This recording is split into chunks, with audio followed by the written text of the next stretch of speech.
പ്രിയ കൂട്ടുകാരെ, ഇത് നിലനാരകം എന്ന് പറയുന്ന ആയുർവേദ മരുന്നാണ്. ഇത് ചതവിന് ബെസ്റ്റാട്ടോ ഈ സാധനം. ഈ സാധനം ചുമ്മാ പച്ചവെള്ളത്തിൽ അരച്ച് ചതഞ്ഞ ഭാഗങ്ങളിൽ വെച്ച് രാത്രി കിടക്കാൻ നേരത്ത് തുണി കൊണ്ട് കെട്ടി ചതച്ചത് വെച്ച് കെട്ടിക്കഴിഞ്ഞാൽ ഈ സംഭവം പിറ്റേ ദിവസം ചതവും പോയി എല്ലാം പോയി ഫ്രഷാവും. കണ്ടോട്ടോ, എന്തോരം നിൽക്കണം. ഇത് കയ്യാലകളിലാണ് കൂടുതലും കാണുക. നാട്ടിൻപുറങ്ങളിൽ കയ്യാലപ്പുറത്താണ് ഈ സംഭവം കാണുന്നത്. അതുകൊണ്ട് എന്തോരം നോക്കി, നല്ല പൂവും നല്ല ഭംഗിയുള്ള പൂവാട്ടോ. അതൊക്കെ നല്ല ഭംഗിയുള്ള പൂവ്. നിലനാരകം എന്ന് പറയും, നിലനാരകം.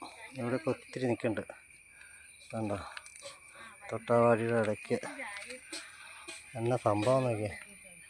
ചതവിനാട്ടോ നല്ലത്, ചതവിന് എന്നാ ചതഞ്ഞാണേലും അത് മാറിക്കോളും. ഇവിടെ മൊത്തം നിൽക്കുന്നുണ്ട്. നിലനാരകം എന്ന് പറയും, നിലനാരകം. ഉണ്ടോ, ഈ കയ്യാലയുടെ അവിടെ എന്തോരം നോക്കിയേ. നാട്ടിൻപുറങ്ങളിൽ മാത്രം കാണുന്ന സംഭവം ഇത്.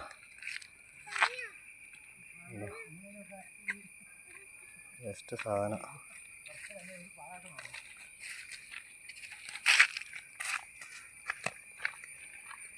ചതവിനുള്ള സംഭവമാണ് കേട്ടോ. ഇവിടെ നമുക്ക് ഒത്തിരി ഉണ്ട് ഈ സംഭവങ്ങൾ. ഉണ്ടോ, ഇത് ചുമ്മാ എൻ്റെ ഇല അതുണ്ടോ എന്ത് സംഭവമാണെങ്കിലും വെച്ചരച്ച് വെച്ചാൽ മതി. വെളിച്ചിട്ട് മരുന്നാണിത്. പൂക്കൾ കാണാൻ എന്ത് ഭംഗിയാന്ന് നോക്കി.